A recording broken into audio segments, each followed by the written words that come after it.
Hey everybody, welcome back to the podcast, episode 43. Thank you so much for being here. I appreciate you, whether you have been here the whole way or just joining us for the first time. I apologize for the post-nasal drip. Sunday night, I came down with a little cold, and here we are, Thursday, February 2nd, Groundhog Day, and I'm feeling pretty good.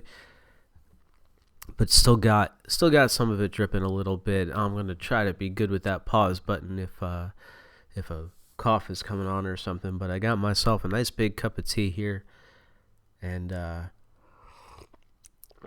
we're gonna sip a little bit, and we're gonna talk, and things are gonna go all right. I think. Brought to you today by Another Adventure Daycare. If you are in the Savannah area, you got children, you need to get out of the house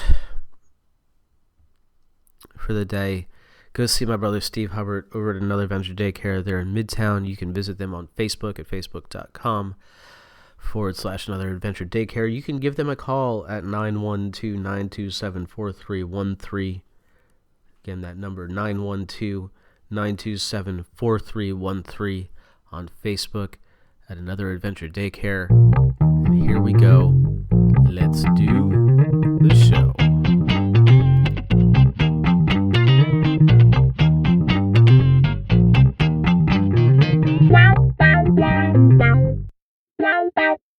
Hey there, happy Groundhog Day 2017. I don't bother to check, see if Phil saw a shadow because, well, it's 70 degrees and sunny today, and if the weather needs to take a slight downturn for a little bit, that's okay. The garlic is about 6 inches high right now, 7 inches high. The greens are starting to come up, the lettuce and the spinach, and starting to see some sprouts in the beets and the carrots. Things are good. And here we are. I hope that you, if you are the blog reading type, were over at joshshear.com on Tuesday. I did a little participatory government series. We're going to link you up in the show notes for this one as well, also over at joshshear.com. But we did how to get in touch with your senator and congressman. Senators, you have two of them. You have one congressman, but you have two senators. Every state has two of them, and they represent everybody. We're going to talk about that in a little bit when we get to in a little bit. We're not catching here. Like I said, I got a little bit of a cold. Some words might come out funny. Whatever. So we did how to call your senators and congressmen, and we did a how to tell if you are registered in more than one state, registered to vote in more than one state, and how to request your FBI file. So I guess the important one right now might be how to tell if you're registered in more than one state. That's not a crime, by the way. Most people, a lot of people who have moved states are registered to vote in more than one state, because you don't generally move to Georgia and then call New York and say, hey, by the way, take me off your voter rolls. Apparently, I did that at some point. I went and checked, and I am not registered to vote in Massachusetts or New York, only here in Georgia. The reason this is important right now is because when the president said that he wanted a big investigation into into voter fraud, said 3 to 5 million people. Well, it turns out that one of the big things that he's after is people who are registered to vote in 2 states. So, I don't know, go take a look. I've got instructions over at joshshear.com. Nobody's really saying anybody who's registered to vote in 2 states actually does. A couple of cases of voter fraud that we've seen in the 2016 election, in which somebody tried to vote twice. It was in the same state, And some of the president's top advisors are registered in multiple states, including the guy who figured out that maybe it was 3 million illegal votes. He's actually registered in 3 states. So, voter rolls are public, so you can just go figure that out if you want. But yeah, all that stuff's linked up in my blog post. How to request your FBI file. This is actually really interesting. Just as an exercise, the Freedom of Information Act requires law enforcement and other government agencies to communicate, to give you certain information. And you can just go read like Al Capone's file if you want to read Martin Luther King's file, if you want to know what they've got on Marilyn Monroe. You can just go read that stuff. They posted that online, but you can get your file. You can get a file for any person who's dead or yourself. You need some sort of court order to get a file on another living person. The FBI says they have nothing on me that they are required to share, but they cannot confirm nor deny that an investigative file exists. I know that they've got something in a folder somewhere because I worked at a federally chartered bank, which means that my fingerprints are somewhere. Not that matters. It just means that I have to not leave fingerprints. That's all. That just got me on a new list, didn't it? Oops. So how to contact your senators and members of the House? All you really have to do is there are links in the blog post, and there's a link to the blog post in the show notes for this episode. You just go to search for, just go to the Senate or House search page, find your senators or U.S. rep, and you get a link to the webpage with a phone number and email address and website. And this works. We talked last week about Education Secretary nominee Betsy DeVos. There's still time to ask your senators to vote against her. 2 Republican senators have said they will vote against her. So one more vote, and she's one more no vote, and she will not be confirmed. So there's still time to get the action out if you value public education and you don't want your money going to for-profit charter schools, if you don't want your tax dollars going there. I contacted both Johnny Isakson and Dave Perdue, my senators here in Georgia, and hope you will do the same wherever you are if you have senators who might vote her way. And to show that this works, U.S. Rep. John Chaffetz, I'm going to butcher your name because I've never heard it said. Sorry, sir. Thank you for your service.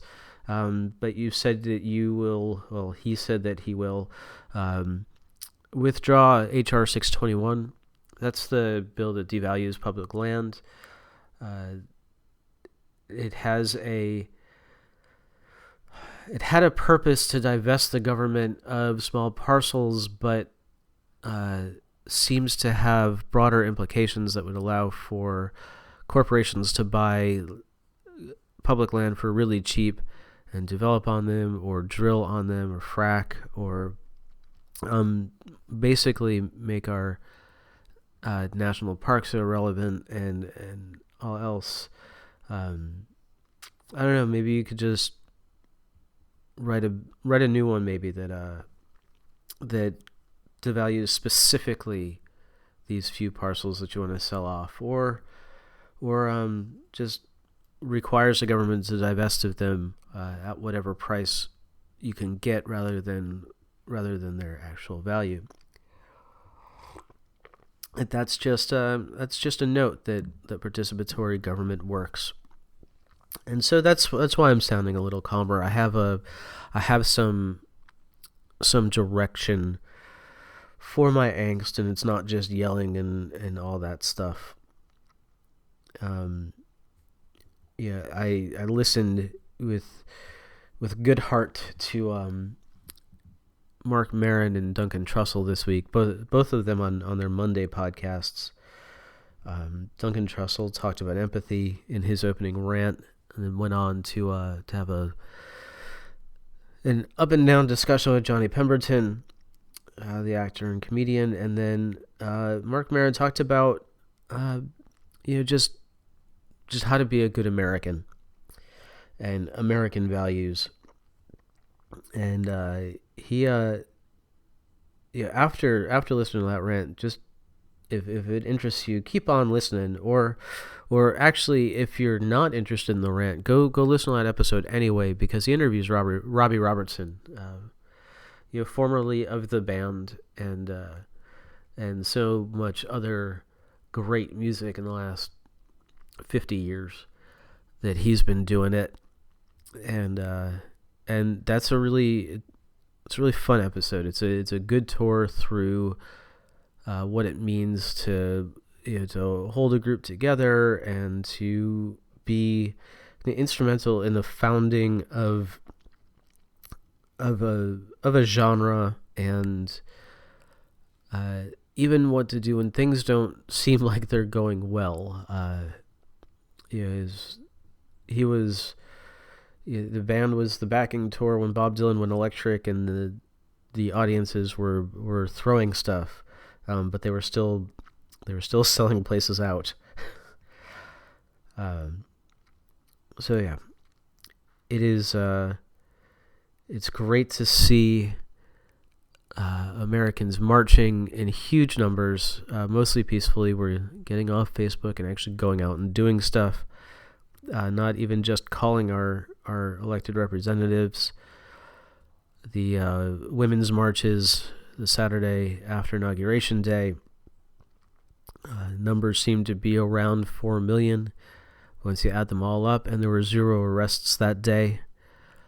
The airport protests this week after the travel ban, and let's be honest, that could have been written a little better. Could have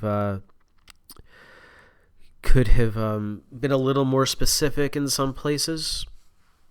That might have alleviated some of the confusion. Might have not had so many 5-year-olds detained without their parents. You might not have a Harvard professor suing the administration because she can't get back into the country. She was born in Iran. But anyway, I've seen the story of one bit of violence in those airport protests, for as big as they are, and it was in Portland, oddly enough. Hippie Fail, supporter of the president and his travel ban, was beaten in Portland at an airport protest that had 600 people.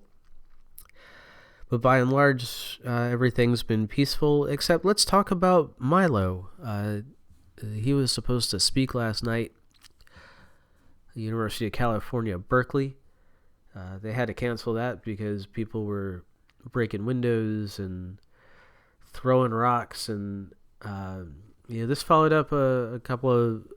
last month, 6 weeks ago, he was supposed to speak at UC Davis, and they also had to cancel because of violent protests. Hey, I don't know whose dog that is barking, but it's pretty loud. You can probably hear that. So Milo Yiannopoulos is an editor at Breitbart. He's a troll he's a professional troll, but those are his words, I think. He understands that he's being intentionally provocative. He can be kind of funny. He can be kind of ridiculous. And if people don't want their tuition money going to him, okay. I don't see a reason for violence. Free speech doesn't mean a right to an audience. So I get that. But I also you can block a window. You can block entrance to a building without breaking the windows. We'll say it that way. What else is on my list? We're gonna do the bad Trump, then the good Trump. How's that? We'll end on a couple of positives. Last Friday, President Donald Trump had a phone call with the President of Mexico. The President of Mexico actually canceled a trip to come see him in person. But I think that's understandable. Yeah, you're going to pay for that wall. Well, no, we're not. Okay. Stop your squabbling. But one thing our president did tell their president is that if they don't take care of crime down in Mexico, we might send in U.S. troops. Well, I don't know that we really want to go to war with our neighbor, but I don't know. Seems a little different than the isolationism he's been preaching. He also had an argument with the Australian Prime Minister, this on a day when he had a bunch of other phone calls, including with Vladimir Putin, and the one with our good ally Australia is the one that went off the rails. Apparently he yelled about a deal the former President Obama made with them, and hung up the phone after 25 minutes on what was scheduled to be an hour-long call. But let's remember to thank our president for doing good things once in a while. Yesterday, that's Wednesday, the 1st of February, President got on a helicopter, didn't tell the press where he was going, and wound up at Dover Air Force Base in Delaware, where he welcomed home the remains of Ryan Owens, who is the first U.S. combat veteran killed during his administration. And he did it without telling everybody he was going to be there.